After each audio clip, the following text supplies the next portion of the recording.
Aujourd'hui, du coup, j'ai décidé de vlogger parce qu'en fait, avec Joanne, là, on va visiter des appartements sur Grenoble. Alors, nous, on ne revient pas vivre à Grenoble.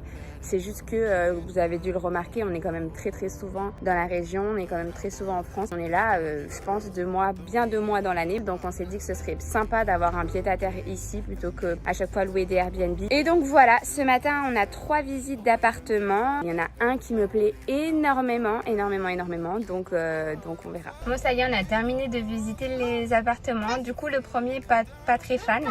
Le deuxième, beaucoup mieux déjà. C'est celui qui était quasiment au dernier étage. Et du coup, il y a une vue bien dégagée. Et le troisième, encore mieux. Enfin, je trouvais moi qu'il était mieux niveau vue, localisation. Enfin, vraiment, il est chouette. Par contre, on s'était pas rendu compte sur l'annonce, mais en fait, il est en mauvais état. Donc voilà, petits travaux à prévoir, même gros travaux à prévoir. Et nous, on n'avait pas forcément envie de faire des travaux. Donc, affaire à suivre. Ça y est, on a acheté un appartement en France avec Joanne. La signature définitive, ce sera en janvier. On a signé déjà le compromis et après, bah, vous savez, ça prend encore des mois, etc. pour tout se finaliser. Bonjour Caroline et Joanne, vous allez bien? Bonjour. Bonjour maître. Très bien, merci. Donc c'est le grand jour pour vous, vous allez acheter votre appartement. Ouais, ça y est. Ouais, on est impatients. Comme je vous l'avais expliqué, vous allez donner procuration à un collaborateur de mon étude, étant donné la distance géographique qui nous sépare. On va relire ensemble aujourd'hui le projet d'acte. Donc vous achetez le bien en l'état, c'est-à-dire que... A few moments later. Je vais appeler donc Jérémy à 16h qui va pouvoir signer pour votre compte. Et vous serez officiellement propriétaire. Félicitations. Merci, merci beaucoup. Hello à tous, je suis super contente de vous retrouver aujourd'hui pour une nouvelle vidéo où, comme vous l'avez vu, on va parler rénovation, déco, tout ce que j'aime. Donc comme vous avez pu le comprendre, on a enfin signé l'appartement sur Grenoble qu'on a visité cet été et du coup vont commencer des gros travaux. Donc on va changer beaucoup de choses à l'intérieur, on va faire tomber des cloisons, on va en installer d'autres, on va poser des moulures, enfin bref, j'ai plein d'idées et je vais vous embarquer avec moi pour toute une série.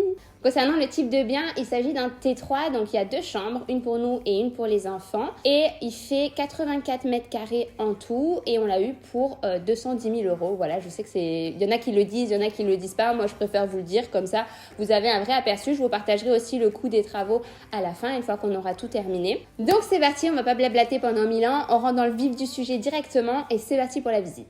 Donc pour mieux vous situer, je vous ai fait un petit plan 3D. Donc je ne suis pas architecte, c'est pas forcément exactement pareil sur place, mais au moins vous pouvez vous rendre compte un peu des pièces et de la disposition de l'appartement actuel. Donc je suis désolée, c'est pas très glamour, mais on va commencer par les pièces directement dans l'entrée. Et dans l'entrée, on a les toilettes. Donc on va les garder à cet endroit-là. Juste à côté, on a une petite buanderie dans laquelle on va mettre notre machine à laver et installer des étagères aussi pour faire du stockage pour nos affaires quand on n'est pas là, quand on veut louer l'appartement. Je pense que c'est super pratique d'avoir ce genre de pièces. Et aussi, comme il n'y a pas de dressing dans la chambre parentale, ça sera pratique d'avoir un endroit pour mettre toutes nos affaires à nous. Ensuite, donc tout droit depuis la porte d'entrée, une fois qu'on a passé le hall, on arrive dans un salon, salle à manger. Donc actuellement, il est séparé de la cuisine, mais nous, on va l'ouvrir ensuite pour tout agrandir. On a une vue super dégagée sur un magnifique parc. C'est vraiment ce qui m'a plu le plus dans cet appartement, c'était la vue, les balcons, la verdure. Ensuite, quand on revient, donc on revient du côté du hall et on arrive sur un couloir qui va distribuer les chambres et la salle de bain. Donc tout de suite à droite du couloir, on a la cuisine. Cette porte-là va disparaître pour ensuite relier la cuisine avec le salon directement. La cuisine, on va la refaire entièrement. On va supprimer le placard que vous voyez là pour mettre un grand frigo ainsi que four, micro-ondes et tout plein de rangements. On a aussi une superbe fenêtre qui donne sur une verdure.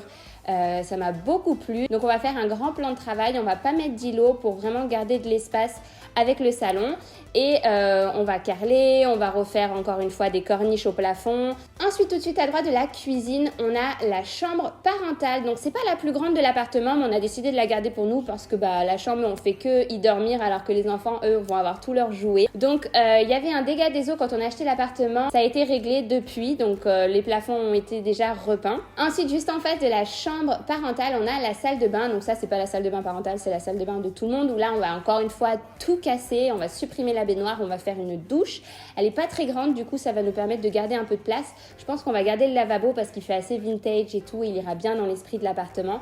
Mais ensuite on va tout recarreler du sol au plafond. Et pour finir, on arrive dans la chambre des enfants qui est donc la plus grande chambre de l'appartement. Il y a déjà un placard intégré dans cette chambre, du coup ils vont pouvoir ranger leurs affaires là-bas. On aura la place de mettre 2 lits simples qu'on pourra aussi relier si jamais on loue l'appartement à par exemple 2 couples.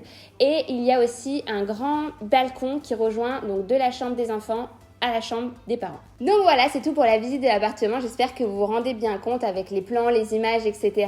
Même moi, ça me plaît de pouvoir revoir tout ça parce que je vais pas être sur place pour suivre les travaux, même si du coup j'aurai quelqu'un sur place pour vous filmer tout, ne vous inquiétez pas. Donc ce qu'on a prévu de faire, comme je vous le disais, c'est de faire tomber donc le placard actuel dans la cuisine. On n'en a plus besoin, on va ranger des grands meubles, des fours encastrés, des frigos, etc. à cet endroit-là. On va faire tomber la clôture également entre la cuisine et le salon pour récupérer de l'espace et voilà, agrandir, faire un salon, salle à manger, cuisine ouverte. J'aime pas personnellement avoir une cuisine toute séparée. On va aussi faire tomber la grande porte qui est actuellement entre le hall et le salon. Il y a une grande porte vitrée, on va l'enlever, on va enlever les cloisons au-dessus et au-dessous pour agrandir l'entrée et avoir vraiment une impression de grandeur quand on rentre dans l'appartement. Et on va aussi condamner la porte actuelle de la cuisine qui donnait sur le couloir puisqu'on n'en aura pas besoin. Et on préfère aussi isoler le coin un peu salon, salle à manger du coin des enfants. Comme ça, quand ils dorment, si nous on a envie d'inviter des copains, bah, ça fera pas de bruit. Et vu que la chambre est au fond aussi, c'est super pratique pour ça. Donc voilà, vous savez tout pour les petits projets. Les travaux vont pouvoir commencer fin janvier. Et on m'a dit qu'on y en avait pour 2 mois de travaux, donc dans l'appartement. On compte poser du parquet chevron, faire des sous-bassements aussi dans toutes les pièces de l'appartement, faire des rideaux encastrés au niveau de toutes les fenêtres. Donc vraiment, pour pas voir la tringle à rideaux, on va les encastrer dans les moulures comme c'est déjà le cas dans le salon. Je trouve ça vraiment magnifique. La pose de la cuisine, elle est prévue pour début avril. On a déjà tout commandé. Donc voilà, si jamais ça vous intéresse de suivre cette rénovation, si vous êtes passionné de déco, de travaux, etc. Moi, en tout cas, c'est vraiment un projet qui me passionne. J'ai trop hâte de partager ça avec vous. Et ben, du coup, on se retrouve dans quelques jours, dans quelques semaines pour une nouvelle vidéo où on va tout casser à l'intérieur. J'espère en tout cas que cette série va vous plaire et je vous retrouve très bientôt pour une prochaine vidéo. Ciao!